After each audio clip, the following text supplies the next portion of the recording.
Welcome, everybody. Hello. How's it going? It's going good for me because I get to welcome you all to DnDTime Talks, a show where we discuss all things Dungeons and Dragons. As always, I am Pete. I'm Jeremy. So Jeremy, how's it going with you? I don't know why I said it like that. I'm doing pretty good. How are you doing, Pete? I'm doing excellent, man. I'm excited to talk about monks. Bad outro of the Muzak, Mr. Plunderloot says. Yeah, we're working on that one. I think it was closer this it week. Like that. Yeah, well, it's closer. It's closer. I just threw you under the bus. I'm sorry, Pete. That was rude of me. No. I take that. I take that heat because I think that in the long run that will be an overall smoother transition. Yeah, today we're going to be talking about monks. Over the next hour or so, we're going to be breaking down all of the various class features, talking about how best to different kind of points you can focus on when building a character, thinking about how you're going to roleplay them. Should be fun. Yeah, it should be pretty dang good. We're not totally sure what we're going to do for next week's topic, but it will not be another class breakdown, so stay tuned. Pay attention on the Twitterverse, Twitter-zors, whatever you call Twitter. I don't know, man. Or the Tweetosphere. Yeah. We'll also be keeping up to date on the Discord. Stay tuned. Yeah, indeed. But without further ado, I'll just dive right in. Yeah, let's dive in. Oh, yeah. Cool. Before we dive in, if you want us to cover anything in particular, let us know. Yes. In the chat, on Twitter, on the Discord, on anywhere. We are actually we're moving quite along in our class series. We are, the monk is, I think, halfway down, right? Yeah, we're halfway there. Class number 6. So we're going to be done with these before you know it. And then we'll be moving on to just other topics everywhere. It'll be good. Yeah. So without further ado, I'm sorry, go ahead, Pete. No problem. I need to go. I need to talk about monks. Enough monkey business. Good one. Good one. I made a really dumb face there. I look forward to seeing it in about 3 or 4 more seconds. So the monk is a pretty interesting 5th edition class. In terms of the RP space that it fills up, it's kind of it's a very specific niche that the monk kind of falls into. It's very heavily inspired by Asian culture, kind of like the druid, in the sense that there's a very clear character, just like the druid has that connection to nature. The monk has this sort of inherent spirituality to it that makes some certain assumptions about your character when you pick it. But unlike the druid, I think the monk is a little bit funkier in terms of how it fits into 5th edition, because it lacks a little bit of the cohesion with the fantasy setting that I think every other class in the set has. It feels a little bit out of D&D, which is mostly sort of Arthurian kind of fantasy with wizards and knights and sorts. So the monk is a much sort of different philosophy and ideology that goes behind it. Mechanically speaking, the monk is a martial class. They use a resource that's called ki. It's sort of their inner sort of spiritual energy that they harness to use different like ki empowered punches and kicks, and they use different cool weapons that add some variety to the standard martial toolkit that they have. And so yeah, that's kind of a brief overview of what the monk's all about. Yeah. And I mean, in terms of what we're going to be talking about today, we're going to be focusing entirely on the player's handbook subclasses for the monk. There are a bunch of other popular ones that were released in Xanathar's Guide to Everything and other kind of expansions to 5th edition. But for now, we're going to focus on the player's handbook subclasses, which are kind of the core subclasses for the monk. So yeah, stay tuned for future episodes when we talk about the Xanathar's ones. And yeah, that'll be fun. I'm looking forward to that Xanathar stuff. Yeah, and if you're trying to think of any sort of popular culture inspiration for monks, I don't need to tell you where to look. Look at any sort of kung fu movie. Oh yeah, like Avatar: The Last Airbender is another kind of non-kung fu example. There are just so many different options, or not so many different, but a very ingrained idea societally as to what a monk is. And I feel like for most sure. People are on the same page. One great example I wanted to highlight, if you're looking for, because I think everyone understands the fighting style of monks. They know the kind of I see a good example, David Carradine there, or any kind of kung fu master. But I think the Nickelodeon series Avatar: The Last Airbender, if you're familiar with it, in particular the original one, has a great focus also on kind of the like I said before, the spirituality and that's kind of underlying what their martial arts is about, and the kind of inner turmoil that goes along with it. So definitely check that out. It's a pretty accessible, in particular, thing to look at if you're want some inspiration for monks. So Jeremy, what is a monk? What is the monk all about in terms of how it battles and such? Monks are interesting. They're a martial class, and we've talked a lot about ki, which is their kind of the magic which flows through them that they kind of harness and focus on, their spiritual power. But that translates directly into a martial physical kind of ability. Monks punch. They punch people. That's kind of their big thing, their unarmed strike.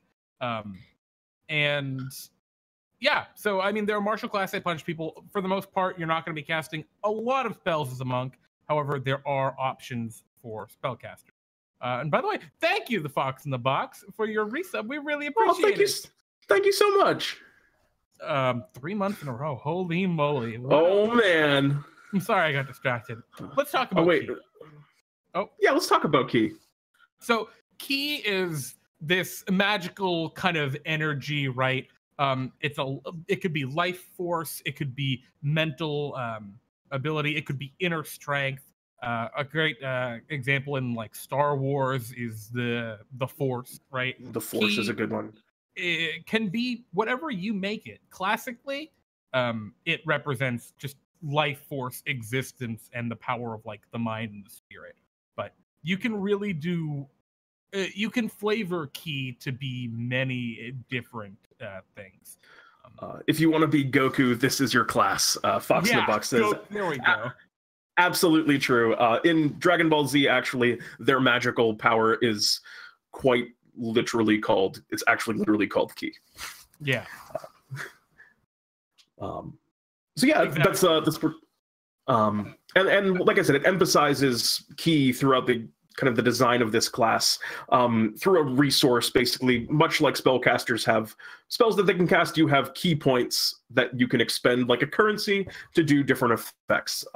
They're not going to produce effects that are on the same scale or power level as, say, like a wizard's a wizard's fireball, at least not at the same level that you would get that as a wizard.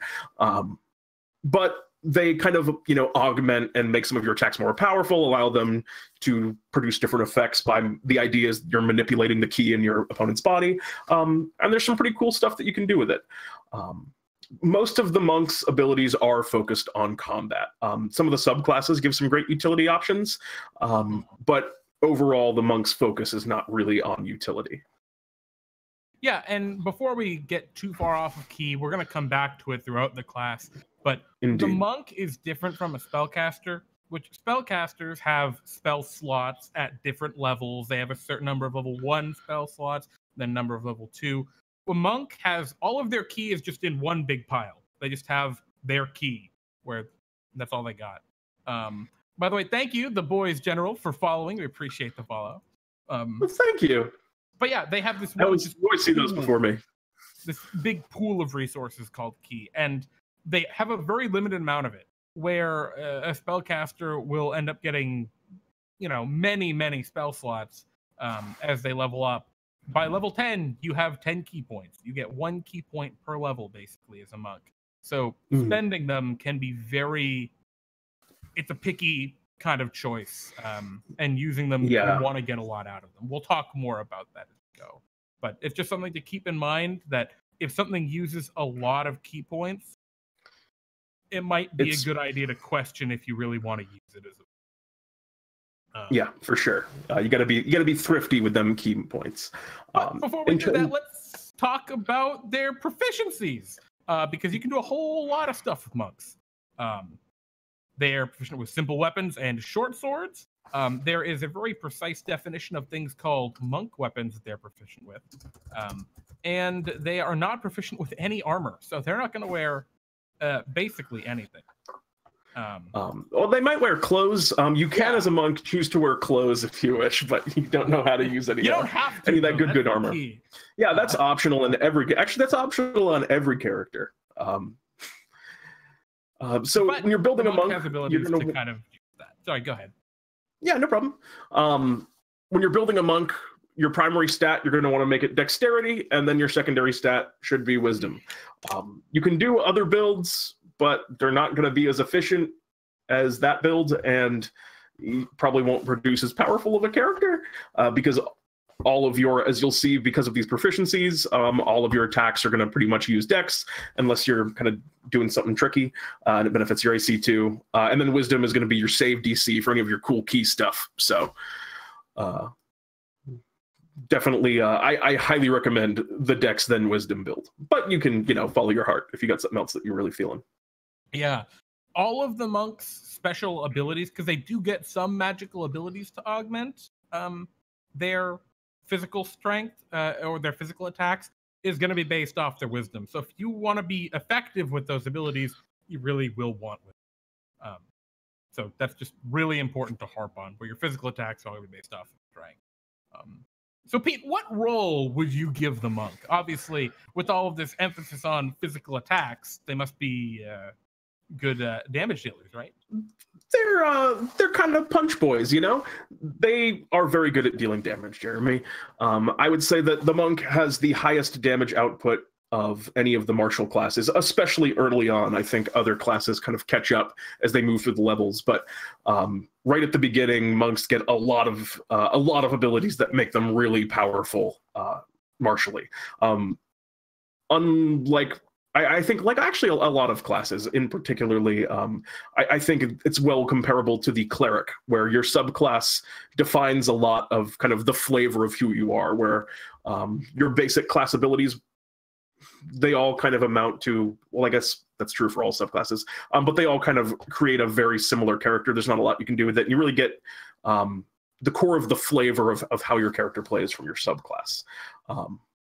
And, as with all of the martial classes, they can be a little bit boring if you don't put in kind of a little bit of the extra effort to keep it interesting for yourself. So the key points, they'll add some variety, but they're more so, at least, than, say, the fighter, who, without kind of flavoring your abilities and your attacks yourself, you'll just end up swinging your sword a lot, and that'll be your turn. So the key points do kind of keep it fresh a little bit more, but you got to kind of think about how you do your own attacks and how you RP them. That makes the monk really fun to play, I think.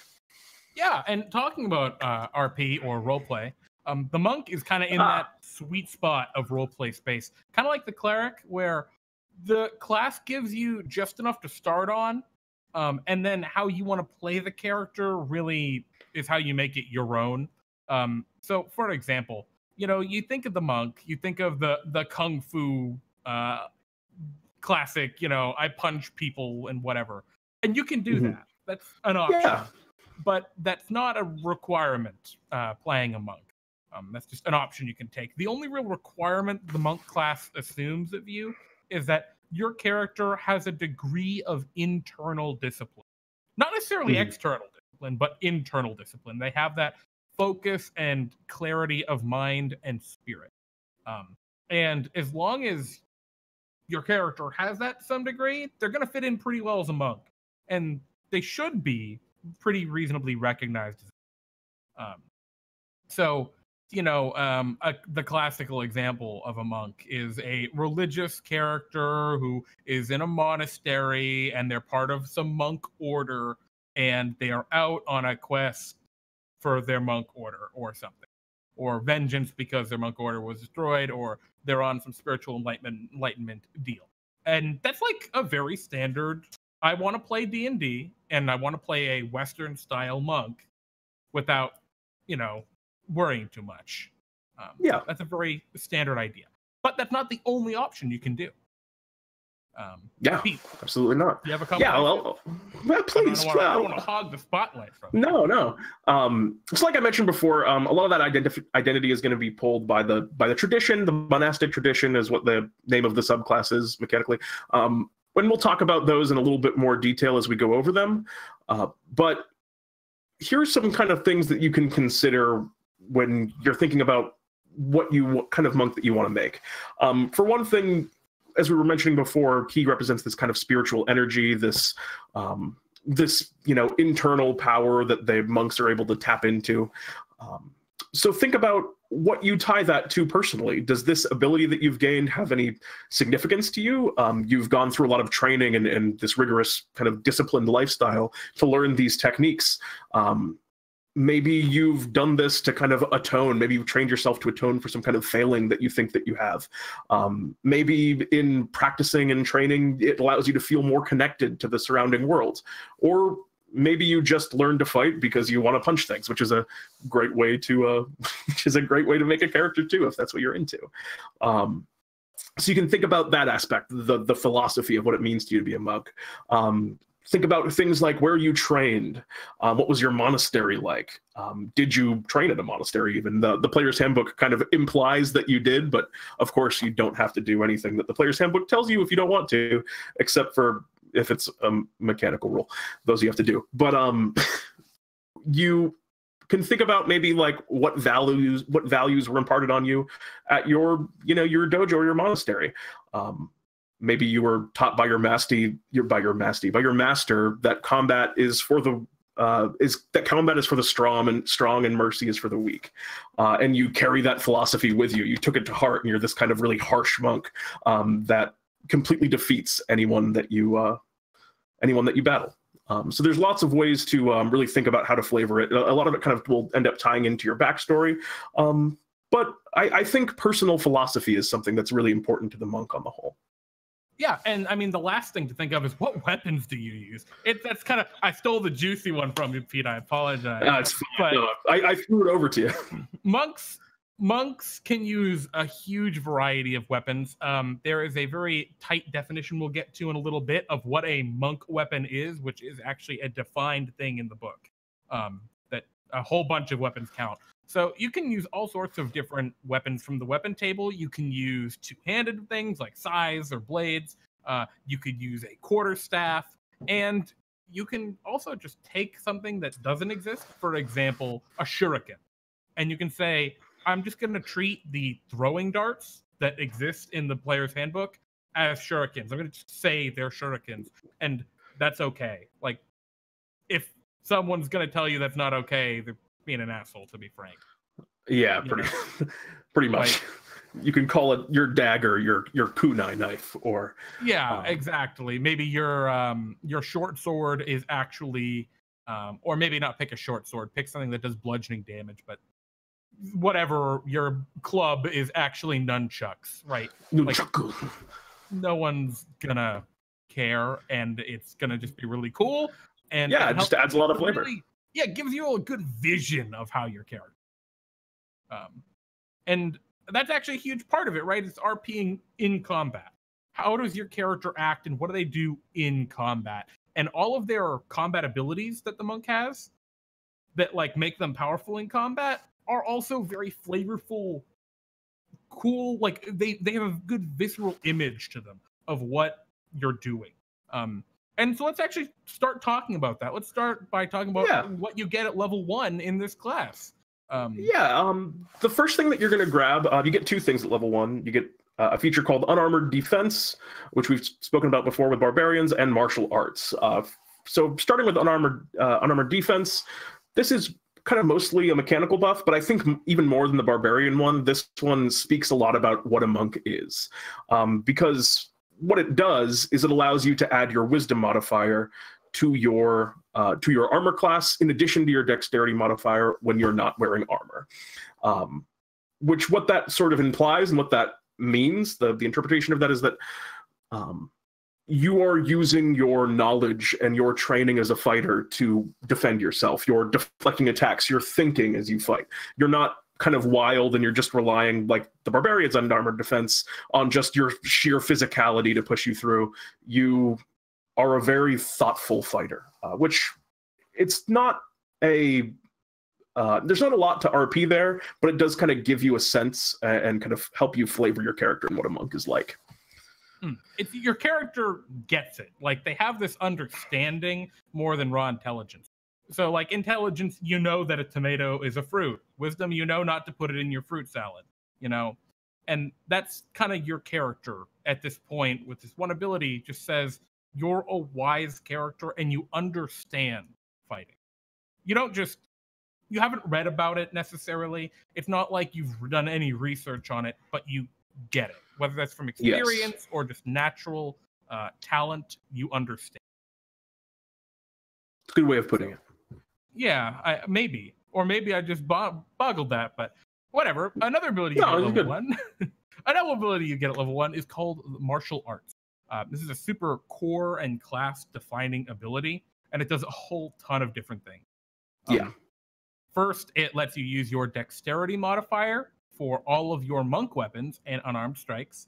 So unarmed strikes are when you punch people, and your monk weapons are pretty much any weapon you're going to use is going to be a monk weapon. If you're proficient with it, it's probably a monk weapon. There are a few outliers. We're not going to go over it right now.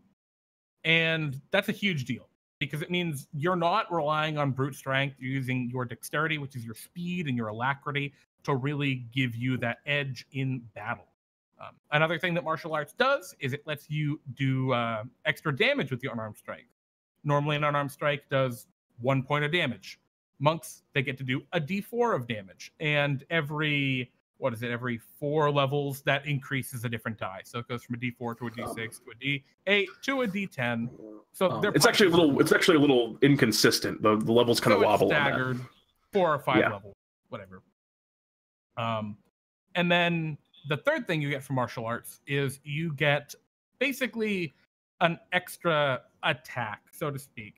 Whenever you make an attack with the attack action, you can now use your bonus action to make a second attack as an unarmed strike.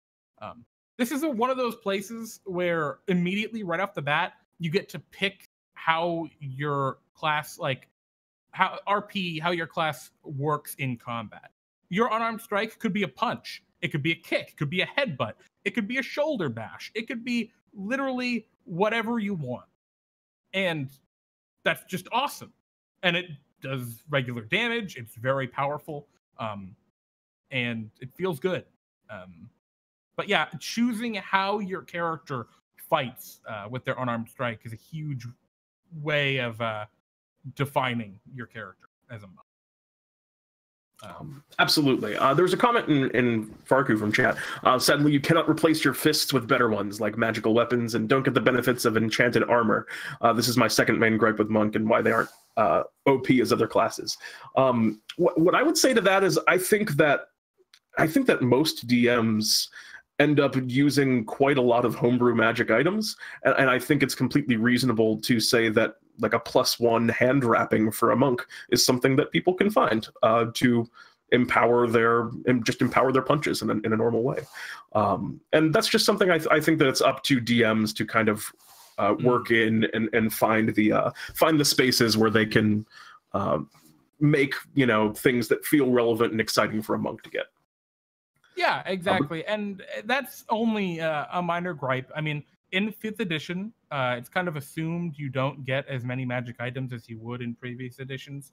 So, I mean, different dungeon masters will run their games in different ways. And it's just, as a DM, if you know you have Monk in your party, just cater to that. Think about it a little bit more. Or if you don't want to, you don't have to. But no one's going to be unhappy to get some cool item that shows, wow, you really thought about what I would want as a character playing in your game. Thank you.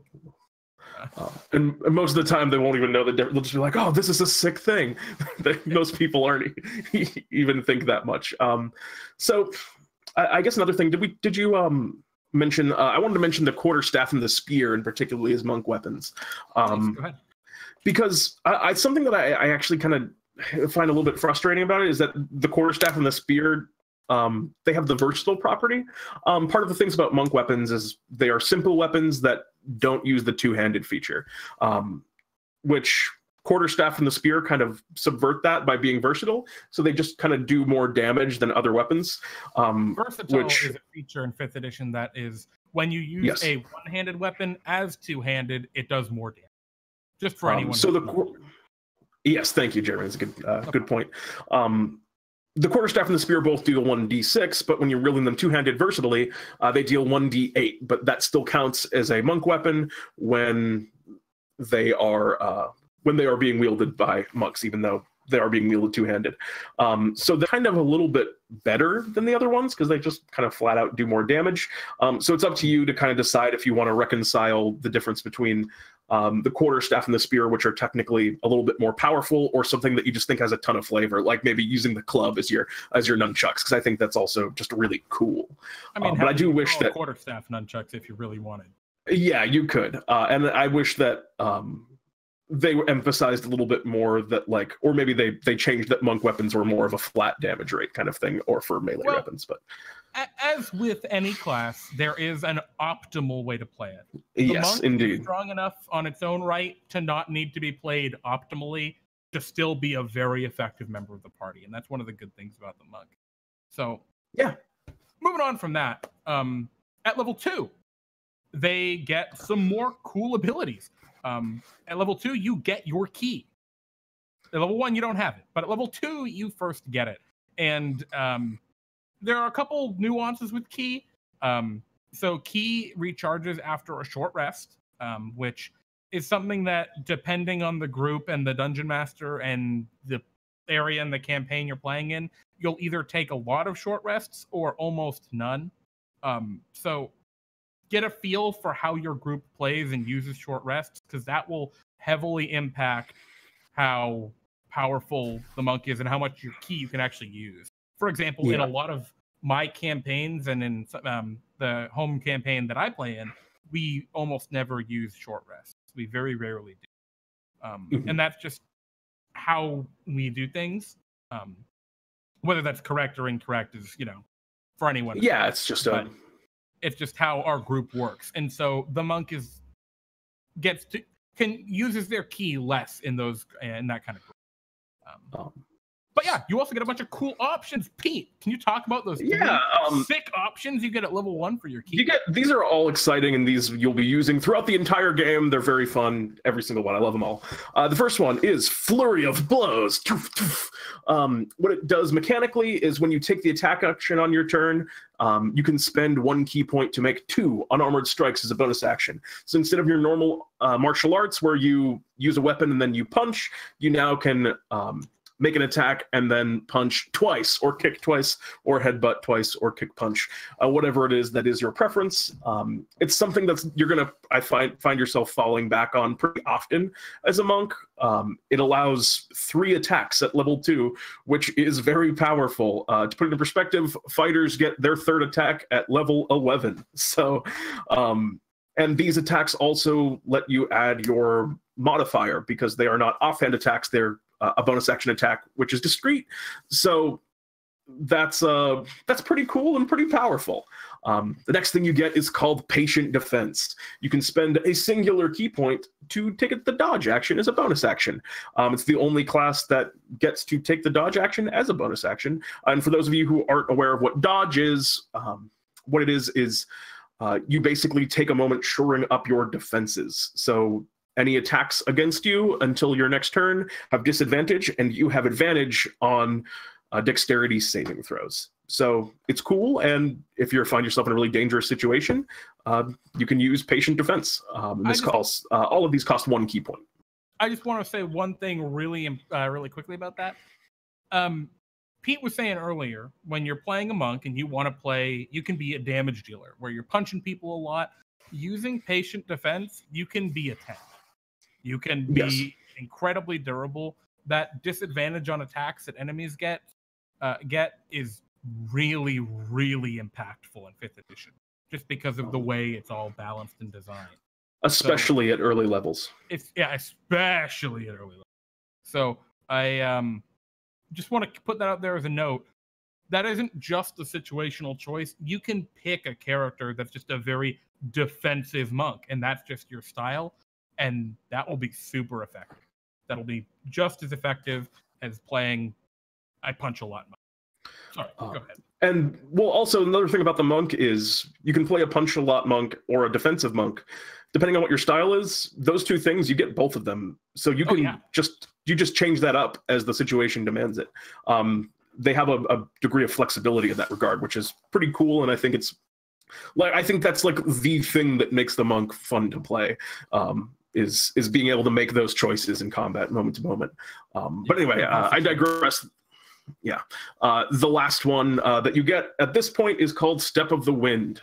You can spend a key point to take the disengage or dash action as a bonus action on your turn, and your jump distance is doubled.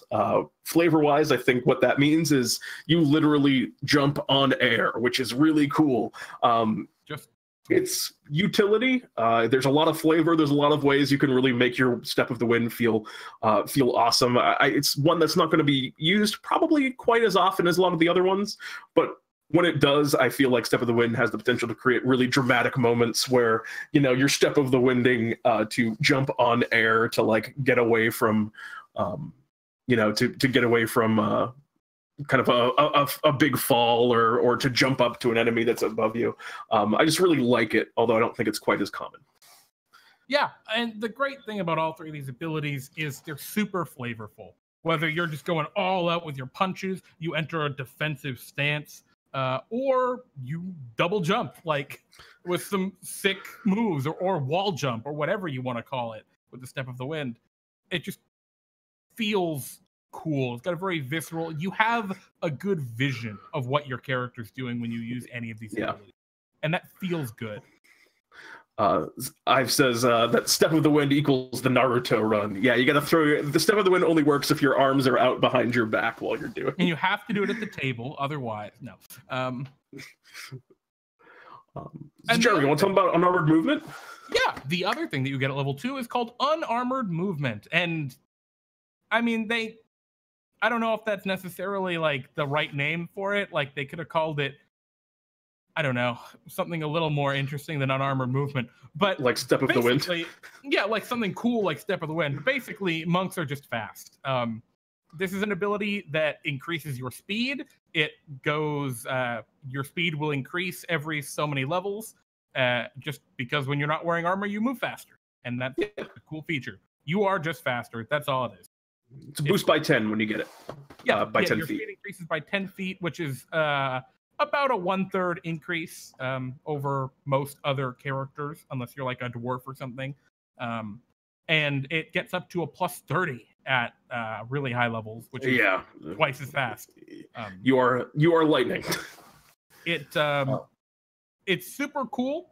I think if you're playing on a grid and you're playing a very tactical game, it feels a lot more impactful. Ability.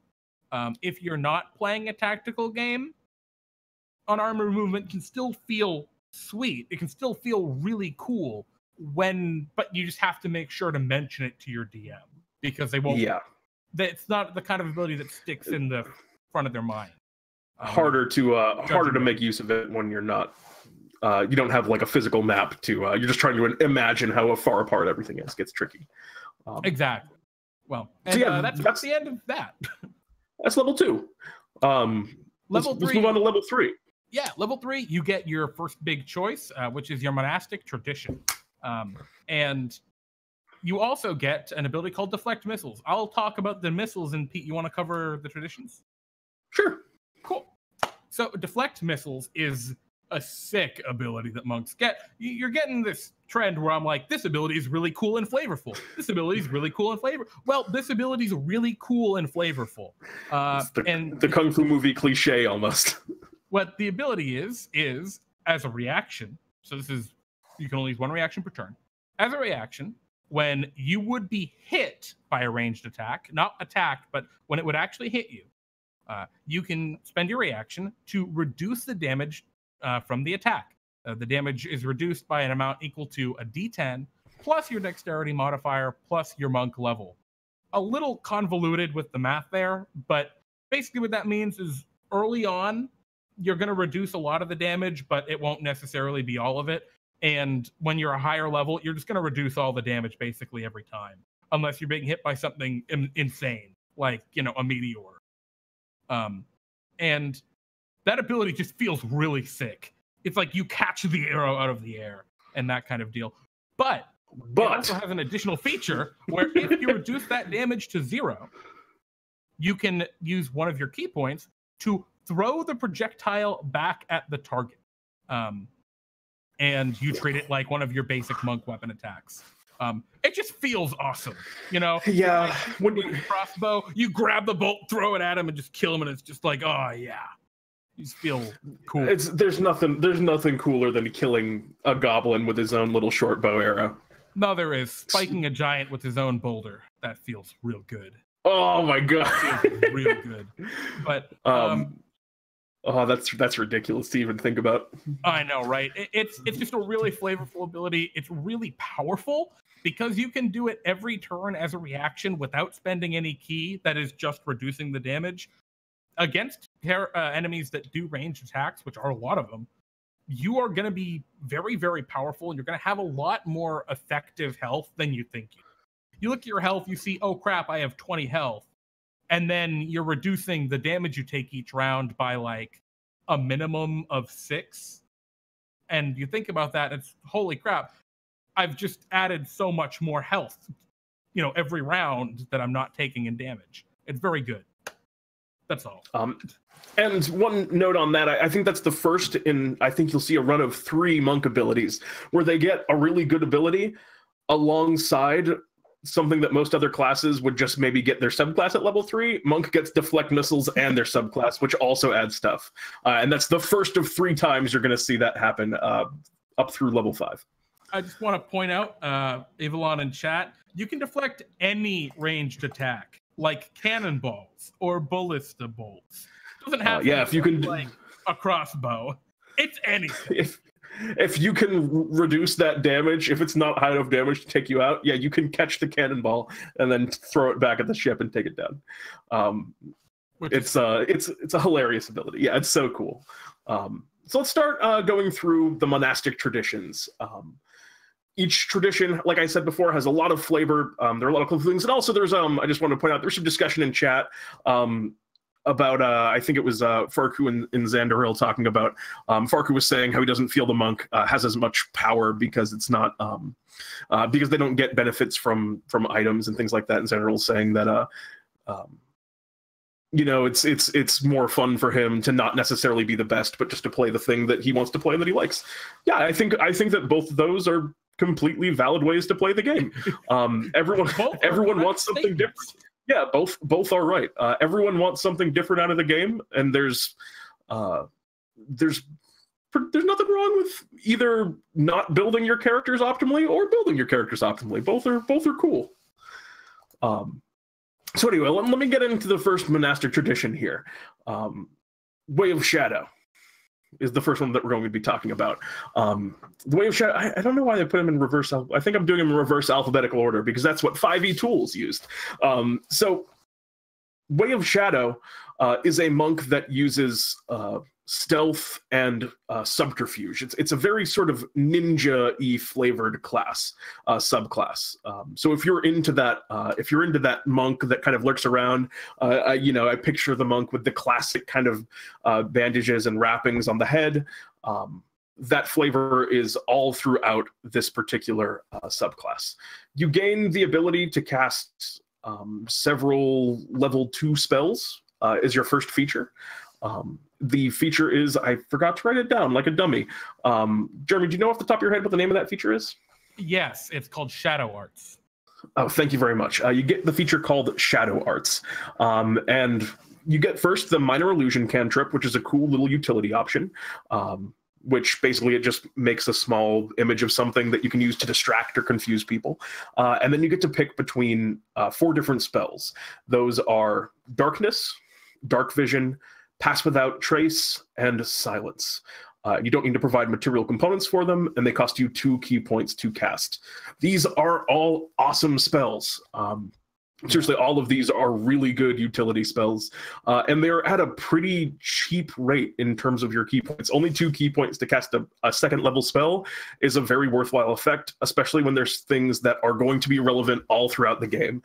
Pass Without a Trace, +10 to you and everyone around you on stealth. That's good all the way through level 20. Game breaking forever. Yep. Silence is an extremely powerful spell that can, for example, take a spellcaster almost completely out of commission if they're unable to use verbal components. It's something that's, I think, often underestimated, and also just there's a ton of utility that you can find for it, and on all of these spells. So they don't add a lot of combat strength, but a ton of options that I think make the monk a lot more interesting to play and really define who your character is by being this kind of this stealthy subterfuge type of character. Yeah, and I mean, this Way of Shadow, these spells that you get at this level really set you up for the future of what this class is going to look like if you pick the Way of Shadow. You're going to end up with as a ninja assassin, basically, where you're going around in the darkness. The darkness is your friend. You can stop, especially the next ability, and assassinate people. It's just going to feel really cool. And these abilities really help to enforce that flavor and make it better. Jeremy, do you want to take Way of the 4 Elements? Sure. The next monk subclass is one that gets a ton of flack from the community. It is the Way of the 4 Elements monk. And it gets a lot of flack for good reason. The Way of the 4 Elements monk it does not fit with the other 2 subclasses. The other 2 subclasses, for the most part, will give you interesting new abilities that don't require your key. Shadow Arts is an exception to that, but you get really good value for your key in Shadow Arts. Yes, that's not the same in the Way of the 4 Elements monk. Way of the 4 Elements is something that a lot of people want to do because they want that Avatar: The Last Airbender feel. But the value proposition just isn't there, and there are really weird level requirements. So when you pick the class, you pick from this enormous list of what are called elemental disciplines, or elemental attunements. Apologies. No, they're elemental disciplines. Elemental attunements, a different ability. Also, you get it right. Elemental, yeah. And there are just a whole number of them. Many of them just say you can spend X key points to do the effects of Y spell. So, you can spend 3 key points to cast Hold Person. And the problem with those abilities is, first of all, that's some bad value. Most of them are just, you spend way more key points than the spell is worth. Secondly, if you're in a party with spellcasters in it, you will not be able to cast anywhere near as many spells as they can. And because you'll be burning through key points really you'll quickly. Be burning through all your key points. You won't be able to do any of your cool monk stuff. And your wisdom modifier is going to be lower than their spellcasting modifier because wisdom is secondary to your dexterity. So their spells are going to be more effective too. You're just going to feel really underwhelming as a spell using these spells compared to the other spellcasters. To compare directly even to the Way of Shadow, it's 3 key points for that hold person spell, compared to 2 for the spell of the same level from Way of Shadow, and it's also you aren't even able to do that until level 6.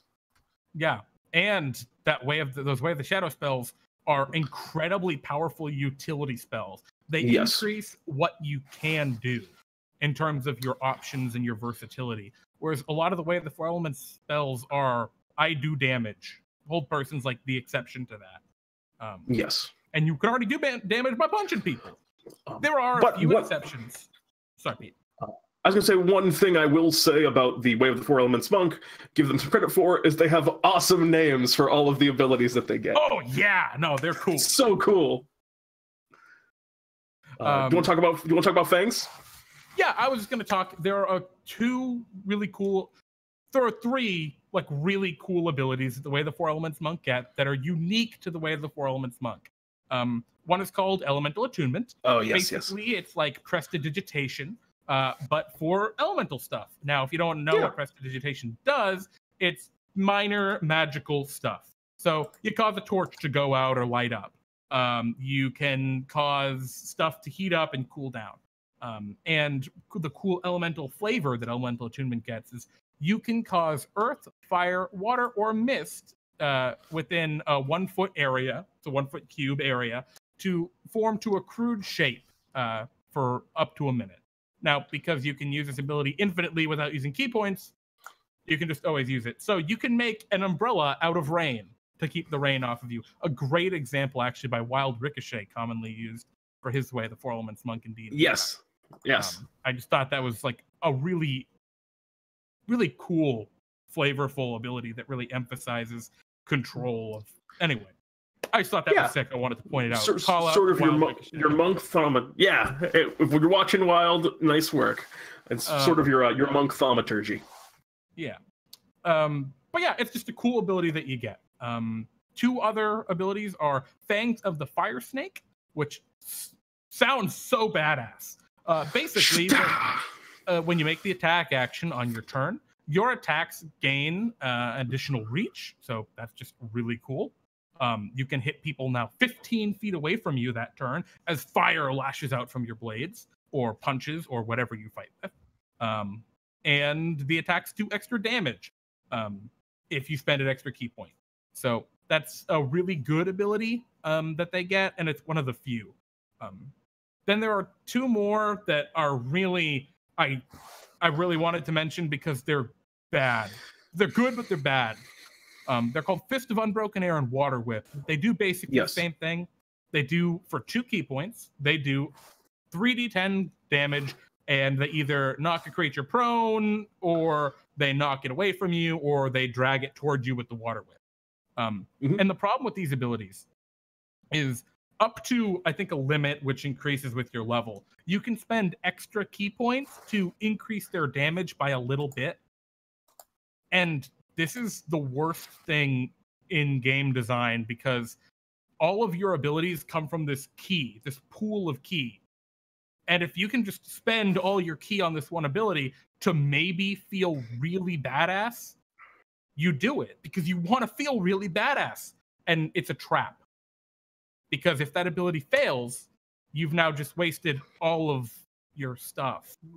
It still does half damage, but it feels really bad to waste all of the ability that your character has on one big attack that just doesn't do anything. And that's a huge issue with these non-spell abilities the 4 elements have. They give you that bait. And I don't know. I don't like it. And I think it is deceptive and tricksy, for lack of a better term. And I would not recommend. Yeah, I don't think that's an intentional thing that they're trying to trap you. It's just It is, yeah. They're not trying to hit you with the brick. You know, they got their baseball, and they're just gonna hit you with the baseball, but you don't want it. You don't want that. So that's the Way of the Four Elements. But it's cool. And if you want to be a cool element monk, the Way of the Four Elements, I mean, do it. It's still cool. And I love the flavor of Way of the Four Elements, if not the mechanics to back it up. So it is cool. Oh, okay, I'll give yeah. Last but not least, actually last in my opinion best, I think Jeremy's more of a fan of the Shadow, but I really love the Way of the Open Hand. It's the one that's probably the most open flavor-wise. It's kind of the most generic, so to speak, but you're just very good at punching things. You got a lot of different ways you can punch. So the feature that you get gives you a lot of different options for your flurry of blows. Again, I keep forgetting to write down the names of these things. So if you have that one again, Jeremy, on the dome, which one? Please let me know. The Way of the Open Hand for open hand for stability. technique. Open hand technique. Thank you. I keep forgetting these things. What it happens is when you use your flurry of blows, you can manipulate your enemy's ki, and when you hit someone with an attack with the flurry of blows, you have a few different effects that you can impose upon them. They can either make a dexterity saving throw or be knocked prone, which is a pretty powerful option. They can make a strength saving throw, or on a failed save, they'll be knocked back 15 feet, or they cannot take reactions until the end of their next turn. That's not a save, that one just happens. All of these have situations in which they're useful. Obviously, you can be in those great spots where knocking someone back away from you will send them toppling over a cliff to their death. Knocking someone prone sets you up to hit more powerful to make better attacks with advantage on later strikes, and also sets up your allies in a major way. So that's a pretty good CC move. There's just a lot of good options here, and it gives you more versatility if the kind of monk you want to play is one that spends a lot of time punching things, and it is that kind of offensive monk. Yeah, I mean, to boil it down, the open palm is the fighter, the shadow is the assassin, or the sneaky one. And the Way of the Four Elements is the other one. If you don't want to be an assassin or a fighter, but you still want to be a monk and you want to focus on elements and stuff, you can do that. There's nothing wrong with it. It's just you got to be careful. And so that is level 3. So moving on to level. Yeah. Moving on to level 4. Please, sorry. Oh, I was just gonna say, you get 2 things. You get an ability score, and wait, what did Pete just say? Did he just say you get 2 things at level 4? Yes, I did. You get your ability score increase, as every class does at level 4. That is important for monks because you have lots of stuff that you need, and by lots of stuff I mean your dex and your wisdom. But having 2 stats to really focus on that are important consumes a lot of ability score improvements. So it's probably a good idea to get that dex up. And there's not really a feat anyway for monk that really shines as like, this feat is powerful on monks. But then there is another feature that you get at level 4. One of the only classes that gets a significant feature that adds like legitimate power to the class alongside of the ability score increase. The second of the 3 I was talking about before, and that is slow fall. Essentially, beginning at 4th level, you can use your reaction when you fall to reduce any falling damage you take by an amount equal to 5 times your monk level, so 20 when you take it. That's going to negate pretty much. I mean, obviously there are niche situations when you're falling from extreme heights, but that's basically you don't take damage from falling anymore as a reaction. Big feature that you get alongside ability score increase, and it's just kind of a weird place to put it, but also it's powerful and good for monks that they get it. Yeah, it's really cool. And following that trend at level 5, like all martial classes, you get extra attack. However, you also get another huge feature called Stunning Strike. Stunning Strike is... Okay, Pete's notes say busted AF, and that's true. It is incredible. What Stunning Strike says is when you hit a creature, you can spend 1 key point to attempt a stunning strike. So the first note is it's when you hit a creature, not when you attack. So you never waste this ability. very much like we're going to talk about the Paladin in later episodes. And Yes. what the Stunning Strike does is it says the creature needs to succeed on a Constitution saving throw or become stunned until the end of your next turn. And what does stunned do? Well, what stunned does is you are incapacitated, can't move, and can only speak falteringly, so you can't cast spells. Attack rolls against you have advantage, and you automatically fail strength and dexterity saving throws. That's so good. Also, incapacitated basically means you can't take actions or reactions. So you basically take this person when you stun them, and they cannot do anything until the end of your next turn. Meaning, your next turn rolls around, you have advantage on your attacks, and you can try and Stunning Strike them again. Stun them again. And you can keep this going ad infinitum. Against a single target, it's hard to beat the Monk. The Monk is very, very good at locking down one guy. It also fighting that big Hydra. Yeah, it also only takes one key point to attempt a Stunning Strike. So this ability is super powerful. Just super powerful. Yeah, that's all there is. I think that's all there is to say about it. Yeah, it's just very good. Yeah. If you're a player and you're fighting a single thing, don't overuse it, or your DM will probably get really sad and stop having you fight big monsters, which are fun to fight.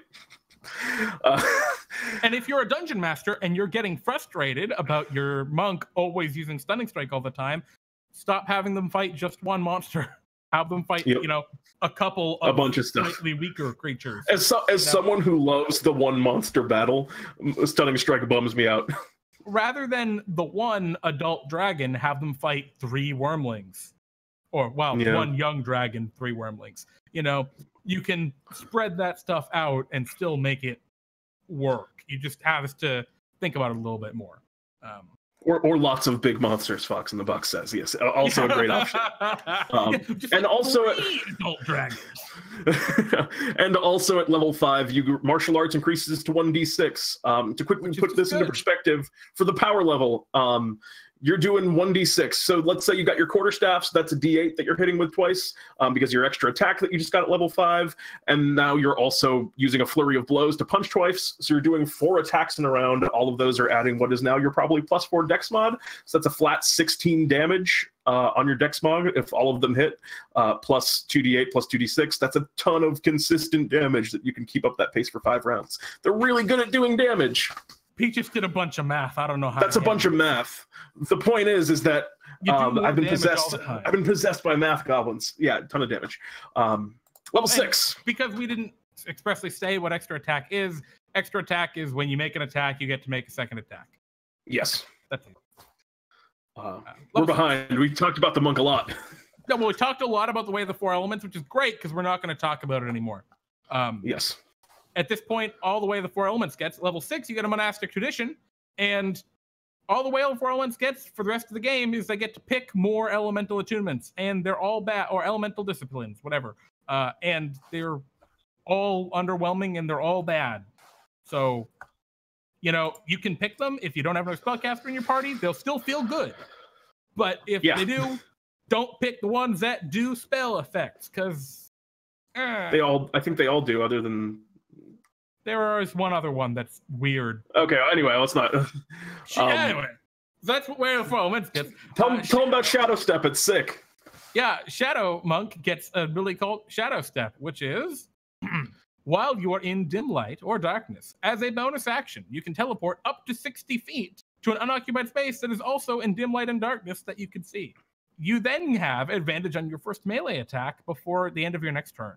Holy every turn, you can just do this forever without any key points. You can just teleport all over the place. As a bonus action.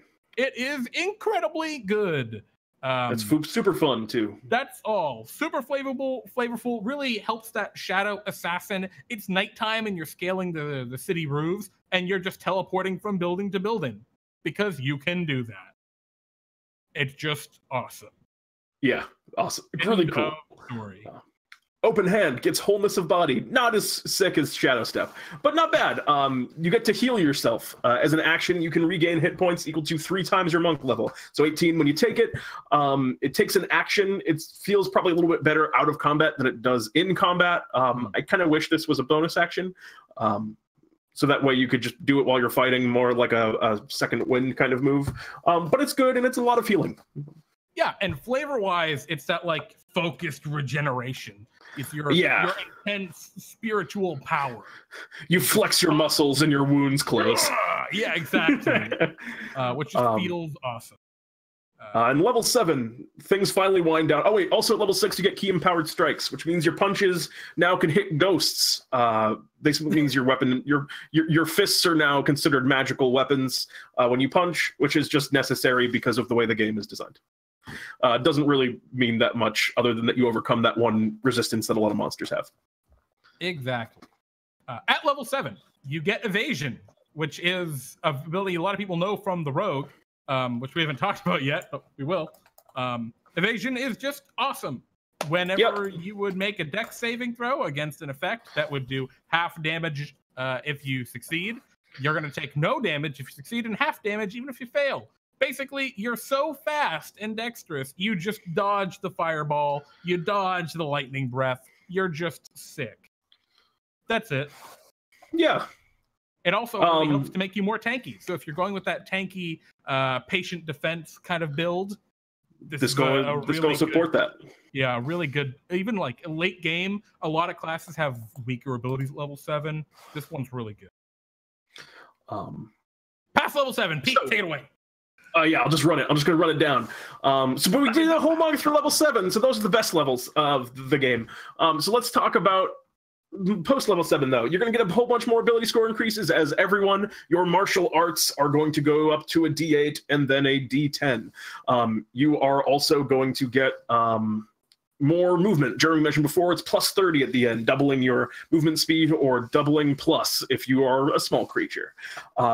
You're going to also, for your unarmored movement, get the ability to run on walls as long as you don't end your turn on a wall. Really cool. It's fun. Oh, yeah. There'll be rare situations in which you use it, but when you do use it, you'll be the star of your own personal kung fu movie.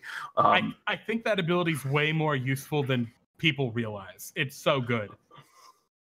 Sorry, maybe I haven't seen it used a lot, so I'd have to see some. Anyway, purity of body. You get poison and disease immunity. The poison immunity is actually pretty significant. That's just a damage immunity. Disease immunity is not as big of a deal. Tongue of the sun and moon. All of a sudden, you know every language and everyone can understand you. Just super cool. It's a high level ability. I don't write down the level, but it's it's up there. It's like somewhere in the 13-15 range. You get Diamond 13. Soul. 13. I knew it was one of those two. Diamond Soul's 15? Yeah. You get all of these saving throw proficiencies. Additionally, you can spend 1 key point to re-roll a failed save. Whoa. That's so good. That's so good. Yeah, that move is crazy. Really powerful. Feels good. It's straight. It's like the monk's one of the only classes that I think kind of gives you things that feel meaningful as you move through. Timeless body. The fighter obviously is another great example. Timeless body. You can't be aged by magical means. You do not suffer the frailty of old age. You no longer require food or water. It's something that kind of dawned on me while I was looking at this. I looked at the ability Timeless Body, and I've seen it so many times, and I've thought, like, why do I care about this? It's just flavor. I want mechanics. And then I thought to myself, this ability was put in for DMs to make really cool high-level NPC monks. Yeah. It's not for you. It's for DMs. Not for you too. It just feels awesome all the time. I mean, it's for like backstories too, because like that way, when your monk is going through their life as a backstory, they're a cool fighter forever into the future. Because usually your campaigns ended before you get that ability.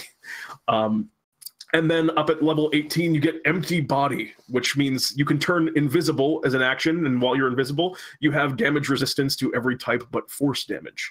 Additionally, you can spend 8 key points to cast the 9th level spell, Astral Projection. You can step into the spirit world by meditating. It's extremely cool. Doesn't have, like, I don't know what I would do in the spirit world, and again, I think this is in the same category where it's just for, like, that is like part of the plot of your game more than it is significant for the way that you're playing. But it's just cool. Subclasses, the things the subclasses get. Do you want to do Shadow, Jeremy? Yeah. Well, I really want to do Quivering Palm. Way of the 4 Elements gets to pick more attunements. Way of the Shadow gets an ability called Opportunist at level 17. So this is like super high level. And that is whenever a creature within 5 feet of you is hit by an attack by a creature that's not you, you can use a reaction to make an attack, which you can Stunning Strike. Just putting that out there, just saying that real quick. Stunning Strike. It's just cool. You just do an extra attack every turn. It's like, whatever. It's cool, but I don't know. Yeah. I don't think it's that special. What does the open hand get, Pete? Open hand gets Tranquility. Wait. Let's just take a deep breath. Pete, oh, yes. It's a good one. It's a good one. Best ability the open hand monk gets. Oh, it's so cool. It's the reason you picked open hand is because you saw this and you were like, someday I will do this thing. And it's called Quivering Palm. What Quivering Palm does is you make, you know what, I don't even want to approximate. I want to look at the exact words while I'm saying what Quivering Palm does. It's that good. What Quivering Palm does, it allows you to make a special attack against a particular opponent. You pick someone, when you hit them with your unarmed strike, you can spend 3 key points to begin imperceptible vibrations in their body, which last for a number of days equal to the monk level. These vibrations are completely harmless to the creature unless you use your action to cease them. When you do so, you must be on the same plane of existence as the target. It does not matter how far away you are. When you do this, that creature makes a Constitution saving throw. If they failed, they are reduced to 0 hit points. So cool. If they succeed, they take 10d10 necrotic damage. So either they are outright instantly reduced to 0, or they suffer still an average of 50 necrotic damage. Probably not exactly that, but incredibly powerful, so cool. Literally the meme. Oh my wa mo shinderu. That Japanese isn't good, but you are already dead. It's the coolest ability. I love this ability so much. I wish all monks got it so every monk could feel that joy. It's just really freaking cool. So cool. That's it. I mean, yeah. Monks get another thing at their 20th level, which sucks because they get the cool thing at 70th level. So we're not going to even talk about it. But there is something we do want to talk about just as a monk as a whole. Throughout talking about the monk. Sorry, Pete.